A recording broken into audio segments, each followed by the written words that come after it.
अस्सलाम वालेकुम व्यूअर्स, उम्मीद करता हूँ कि आप सब लोग खैरियत से होंगे। आज के टॉपिक में आपको बताएंगे कि चूज़ा सेहत की हालत में सोता कैसे है। ये आप चूज़े को करीब से देख पाएंगे कि ये इसकी सोने की शक्ल है, जिसे हम कहा जाता है कि जब आप टेम्परेचर पूरा देते हो चूज़े को तो वो जुड़ के नहीं बल्कि फैल के सोया करते हैं, यानी कि करीब करीब होंगे, करीब करीब। ये इस करीब ये शक्ल आप देख लें, इसको करीब करीब ऐसे लेट के सोना ये इनकी सेहत की निशानी है, यानी इनकी इसे हम हडलिंग नहीं कहते। ये पूरी सेहत की हालत इनकी हो और टेम्परेचर और नमी शेड में जब पूरी हुआ करे, खाने और पीने के बाद चूज़े का इस हालत में सोना चूज़े की ग्रोथ में बहुत अहम किरदार अदा करता है। और देखा गया है कि जो चूज़े अपनी नींद पूरी करते हैं, यानी किसी दबाव का शिकार नहीं हुआ करते, तो उनकी ग्रोथ बड़ी अच्छी देखी गई है। अभी आप ये देख रहे हैं इसको कि ये सो रहा है, ये देखें अब ये कितनी स्पीड से जो है इसने मूव किया। जब हडलिंग होती है तो ये इस तरह नहीं सोते। ये अभी एक और आपको दिखा दूँ, ये इसकी सोने की हालत है, ये देखें। और ये डस्ट बाथ भी ले रहा है।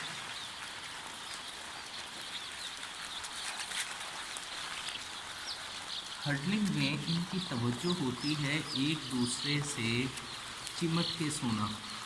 सोने का तो लफ्ज़ खैर गलत होगा, एक दूसरे को ये हीटिंग शॉट्स समझते हैं और उसमें टांगों में, परों में एक दूसरे के सर फंसाना, जिस्म को जोड़ना, और इसकी वजह से जो छोटे होते हैं वो बड़े चूज़ों के नीचे आके दब के मर जाया करते हैं।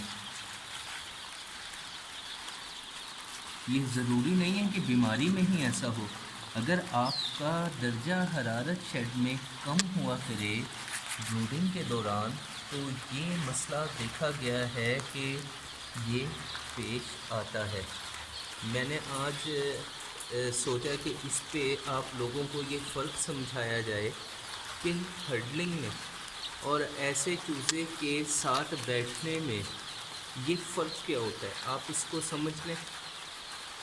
और जब आप अपने फ्लॉक को एग्ज़ामिन कर रहे हो तो आप देखें ये अब चूज़े आपके सो रहे हैं, इसको हम हडलिंग नहीं कहते। ये देखें करीब करीब हैं, ये उठ के पाँव की आहट से ये उठ के अब ये बीमारी की हालत में चूज़ा ऐसे नहीं पड़ा हुआ होता। ये देखें, ये भी आराम करने की एक शक्ल है। टांगों का बाहर निकाल लेना, अपने परों को, एक पर को खींच लेना। अब एक चीज़ इसमें ये समझ लें कि जब चूज़े को गर्मी ज़्यादा लग रही हुआ करे, यानी टेम्परेचर उसकी बॉडी से ज़्यादा हो, तो वो अपनी गर्दन को आगे की तरफ खींच के सोता है।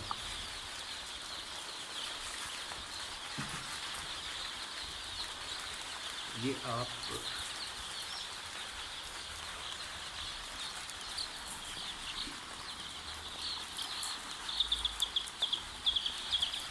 ये मैंने अभी आपको दिखाया, इसने अपनी गर्दन को आंखों की तरफ रखा हुआ था, क्योंकि ये जो हीटिंग सोर्स है उसके बिल्कुल करीब होने की वजह से यहाँ पर दर्जा हरारत ज़्यादा है। तो यहाँ पर जब ये आराम करेंगे तो अपनी गर्दन को ऐसे आगे की तरफ खींच लेंगे। ये देख सकते हैं आप।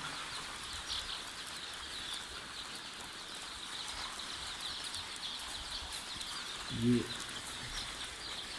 सेहत की हालत में है और ये सो रहा है, गर्दन को आगे की तरफ खींचा है इसने।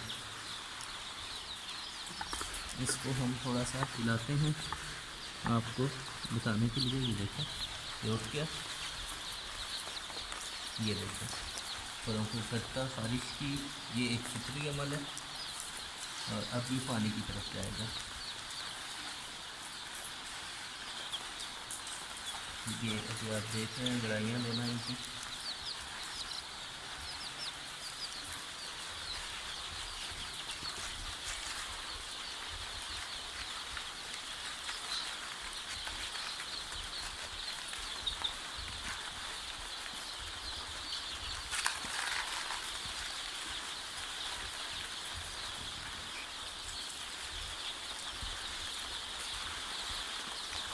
इसी तरह आपको एक और चूज़ा दिखाता हूँ जिसने अपनी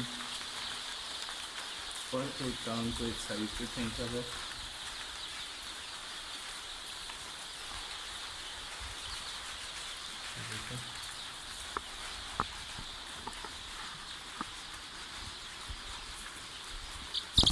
देखने में ऐसे लग रहा था कि ये बीमार पड़ा है, और मुझे भी इसको ऐसा शक हुआ कि ये बीमार है, तो मैंने उंगली से इसको हल्का सा टच किया तो वो बहुत फुर्ती से आगे की जानिब बढ़ गया।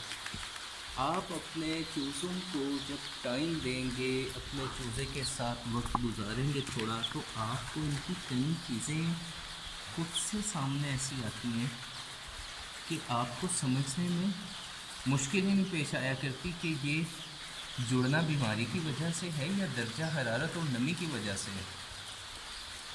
ब्रूडिंग में बड़ा लॉस फार्मर इसी में करता है।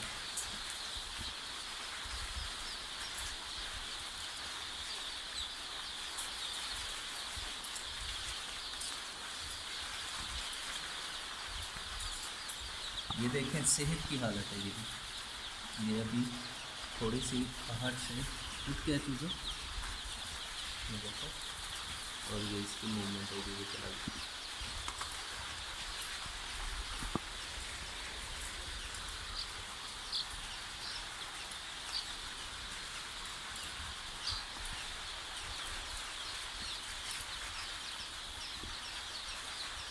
उम्मीद करता हूँ कि इसमें आपको मुआवनत मिलेगी कि चूज़े को जब चूज़ा सोता है तो उसको सोने की जो उसकी इलामत है, हम कहीं जो नई फार्मिंग करने जा रहे हैं कहीं उसको लजीज ना समझ बैठें कि ये इस तरह अगर लेटा हुआ है तो क्या ये बीमार है, बल्कि खाने पीने के बाद इसका ऐसे सुस्ताना, सोना, नींद लेना, इसकी हैरत अंगेज़ तौर पे जो है इसकी ग्रोथ देखने में आई है।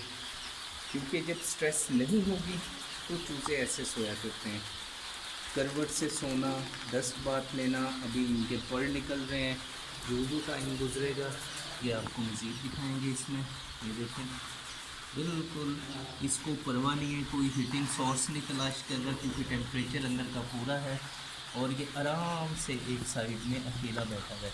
अब अगर मैं इसको हाथ लगाऊं तो ये देखें फुर्ती इसकी, और वो चला गया।